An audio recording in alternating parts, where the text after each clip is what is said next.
We got tipped off about an interim study last week where a state senator, after listening to a presentation on racial inequality, like this is after you have just listened to like a 15-minute, very concise, high impact, direct, easy to follow presentation on racial inequality.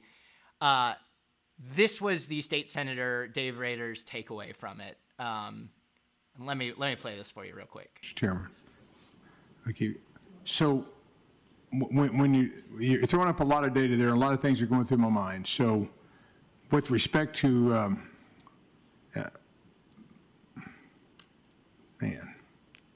it wasn't until well into your presentation did you go to yellow families. You left yellow families out for quite a while. You mean Asian Americans? Yes. If you used black term, white term, brown term. So I was just going to jump in. I was just making sure. Just going to jump in there with you. Those making sure I understood. Asian distraction. Asian Americans. Because their experience has been totally different than many others that have come over.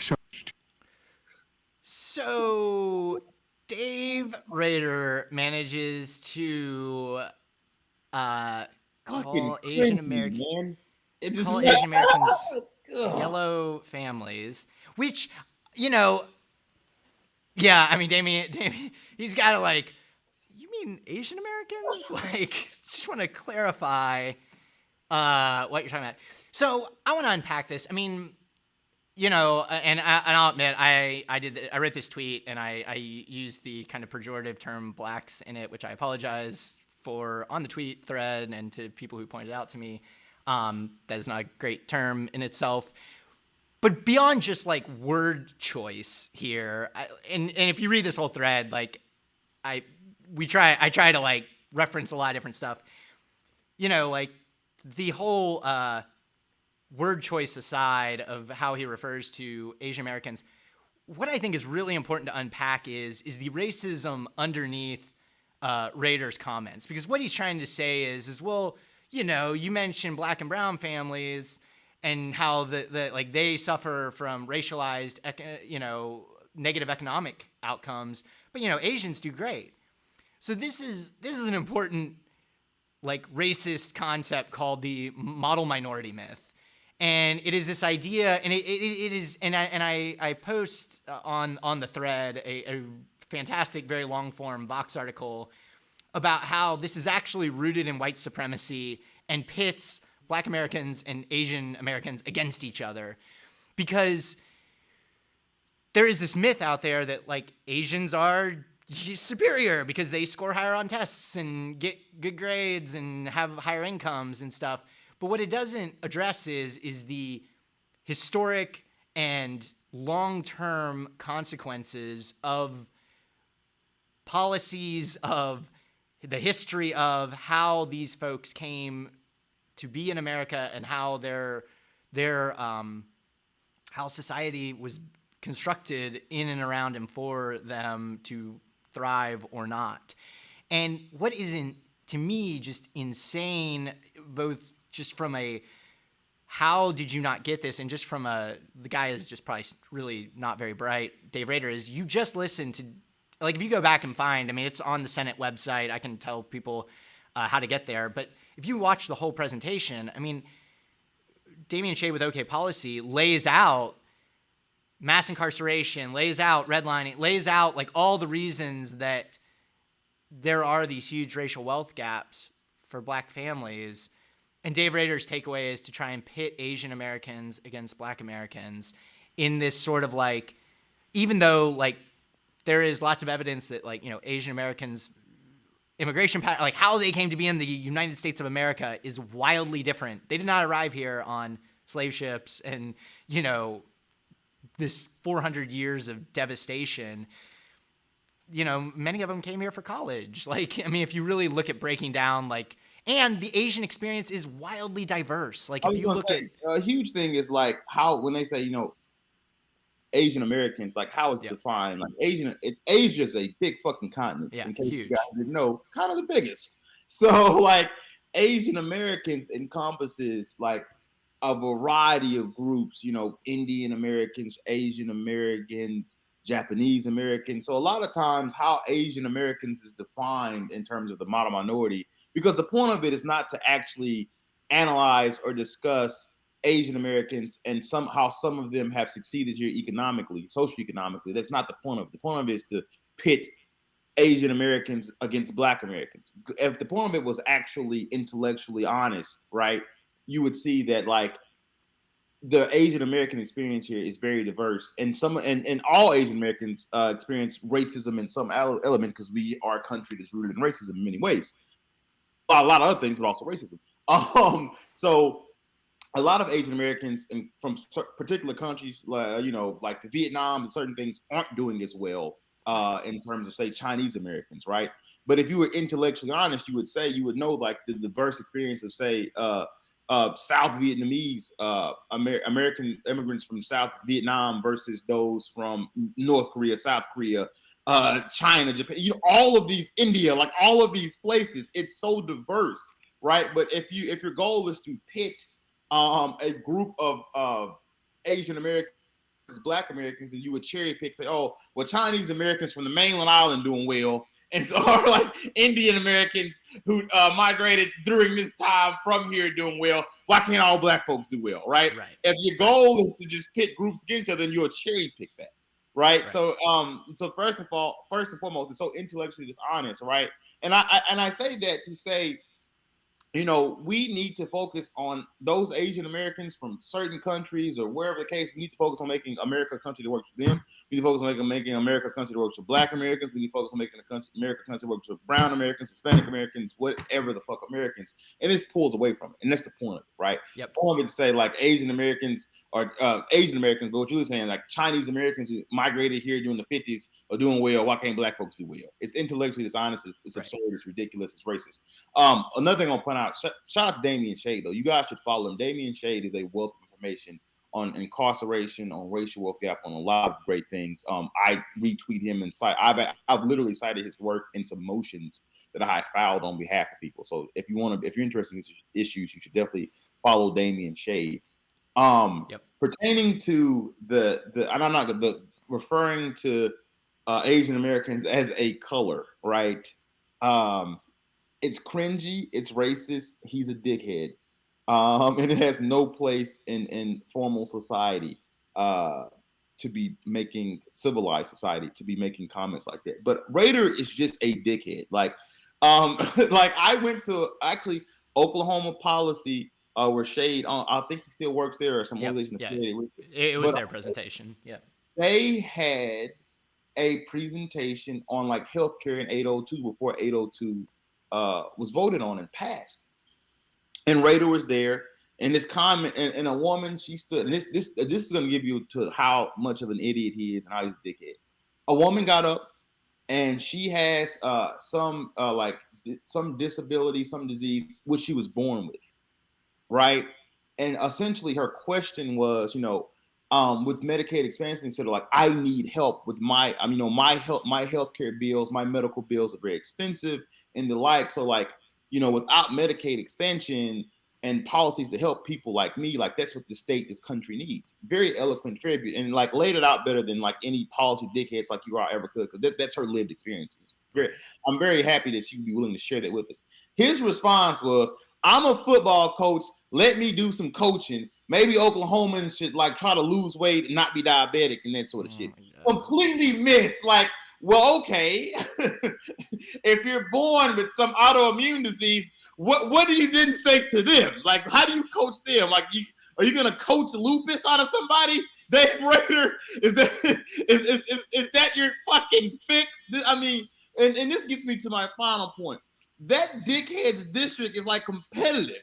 Like we have to get him the fuck out of there as soon as possible. We just can't have such just dummies. And I rarely, he's a fucking imbecile. We can't have knuckle draggers like Dave Rader in the fucking state legislature. Okay. And that's the big takeaway that most people have of him. But I want to play one more clip because he goes in especially on, because the presentation was mostly on Black families and Black economic challenges. And so I just want to play one more short clip of him opining on that. So I'm just to look at black families for a little bit, if I could. So the poverty rate is not. We don't like the poverty rate. None of us in here like it. So in 1960, let's just go to 1960. What was the poverty rate of a black family then? It would have been, on a scale of wealth, significantly higher than it was today. The poverty rate of the poorest black families would have been significantly higher, probably about a third higher than it is right now, a third to half higher. Follow. It's interesting because the data that I've seen, the black family was much more intact and much more able to be together in 1960 than it was even 30 years later, 40 years later from that point on. In fact, some have asserted and have the data behind it that the black family 100 years after slavery was doing better than 40 years after big government intervention of the 1960s. So, lot to unpack there. So one is he's wrong. He's just like flat out wrong on the facts. And of course, Damien Shade is like exactly right. The tweet I posted after this, I mean, it's very Googleable. You know, black poverty in the 1960s was a third higher than it is today. Like it was, or actually I think it was 50% higher than it is today. So I mean, spot on for Damien Shade. It was much higher in the 1960s than it is today. But there is a big argument to make that, you know, black wealth inequality overall compared to whites is the same as it was 40 years ago. So I mean, there is like an element to say, you know, their problems have persisted. But what Rader's doing is real sneaky and racist and bullshitty. Is he's introducing this sort of like success sequence stuff, and like he's trying to make this conservative argument about the family and arguing that family structure, not all the other things that Damien Shade had literally just presented on, like mass incarceration and, you know, redlining and these well-studied phenomena of public policy that have kept black families much poorer than they should be had we not done these very racialized policies. Rader's doing this like success sequence stuff about how like, well, it's just because they didn't stay married or because they didn't, you know, the family didn't stay intact. One, there's not a lot of evidence to show that success sequence works. Like it's, I mean, you are much better off being a white millionaire divorcee than a married, you know, working class family, right? I mean, you know, like there's not a whole lot of evidence that shows the success sequence is a real thing. But more importantly, why is it maybe that black families have struggled over the last 40 years in staying together? And could it have anything to do with, you know, the massive incarceration of black men throughout the war on drugs? I mean, like there are so many better ways to explain this from a racist public policy standpoint than like all this bullshit about family structure. And of course, Rader's just wrong on the face. I mean, he just doesn't even have the right poverty numbers. I mean, there's like, you know, poverty persists, but it was much higher in the 1960s. And this whole like better off 100 years after the Civil War. I mean, 100 years after the Civil War was the 1960s. Like it was segregation. Like, you know, they were not better off in the 1960s. I mean, you were still, I mean, redlining even went into the 1970s. We were busing kids in Oklahoma to desegregate schools until the 1990s. So, I mean, the idea that like black folks had a better deal in the 1960s than they do today is insane and racist and wrong. So, like, first and foremost, by the way, I just shared like a link to what I hope will become, frankly, the most influential policy book, since the new Jim Crow, because I think it does such a brilliant job. It's called The Color of Money, Black Banks and a Racial Wealth Gap by Marsha Baradaran. I can never get her name right, and I probably masked it, and I'm so sorry for that. But it is the foremost authority on explaining why, in terms of wealth, black folks are where they are. And it's everything to do with policy, right? I'll give you an example. I'm going to give you my life, okay? Both sides of my family, both of them come off the cotton fields of East Texas, right? My 91-year-old grandmother spent her the years they let her go to school. She was born in 1929. The years they let her go to school, there was 100% segregation, right? And then she went and done what Black women born in Northeast Texas and many places around this country did when they were born in 1920. She wouldn't clean up after white folks till she couldn't no more. She still cleans up after white folks 3 days a week at 91 years old. Both my parents, my mother and my father, both spent the majority of their primary education in vastly underfunded schools, segregated schools, many funded at like 1/10, 1/15, 1/20 of white schools across town. My father spent his entire primary education in a segregated school in Paris, Texas. My mom did not go to integrated school until high school in Hugo. So I'm the first generation of my family to only attend integrated schools. I'm 31 years old. So this notion, and that's just school, right? That's just school. That's not talking about the pillage that was generations of segregation that still exists in many regards today, right? So this notion that what it's about is families, right? If Black folks could just stay in the house with each other and the mama and the daddy and the kids, and that is how one conquers the racial wealth gap, is bullshit. Right. So because you can't mama and daddy away employment segregation. You can't mama and daddy away a several 100-year head start in accumulating wealth, and not only accumulating wealth, not having wealth pillaged from you. You can't mommy and daddy that away. That's absurd on its face. Right. That's ridiculous. And Rader just shows how he's just a fucking idiot. Like Shay just said, in 1960, poverty rates were higher. And then you immediately follow and say, well, families were more together in 1960. Doesn't that completely destroys your fucking argument? Like, just fucking listen, right? Like, he's trying to get off on a point that's just absurd on his face, and he's not even fucking listening. And the point of it is not to listen. The point of it is to get off a ridiculous basis, in fact, logical reason, right? But it's just like, this guy's just such a fucking idiot. But that being said, I strongly encourage you guys to read The Color of Money, Black Banks and the Racial Wealth Gap, because that really lays out why these disparities in wealth exist better than any book I've ever read, any article I ever read. It's the one book I recommend to people. Like I said, when people hit me up in 2020 for like that 2 weeks that people that's concerned about Black folks, and ask me like what I should read, that's the book I recommended. The guy, Reed Hastings, the guy who owns Netflix, read the book and then like donated $100 million or something. But that's the book. If there's one book that I think you should read to understanding, and then there's a lot of them. I mean, gosh, I can name them all day. I'm currently rereading Du Bois's Black Reconstruction. I read it like in college and really understand it enough, and now I'm reading again. I'm like, oh, this shit is so on point. So there's so many books to read, but there's one book that I would encourage people to read as to why the world exists for Black folks. It's The Color of Money, because so much of this just comes down to pillaging. Right. So the point of racism is to keep resources within an in-group. And if you read Du Bois's Black Reconstruction, you see like so much of like using racism to protect elites. Right. Racism is a tool to protect elites, and elites pillaging and using racism to pillage not only Black folks, but also white folks.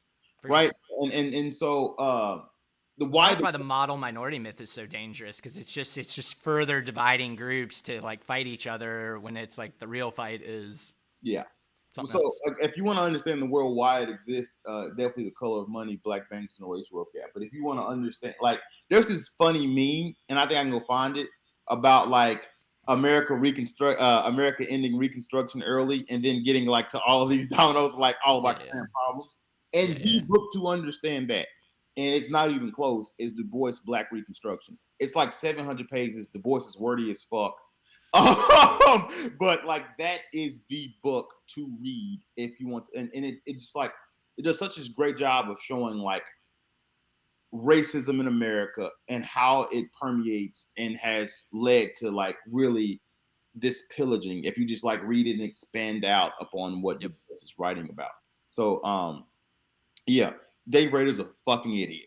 I think that's where we saw it. And that's the only time in humanity, and I'm comfortable asserting, that someone will mention W.E.B. Du Bois maybe America's foremost sociologist and critical thinker, and Dave fucking Rader in the same rant. So you're welcome.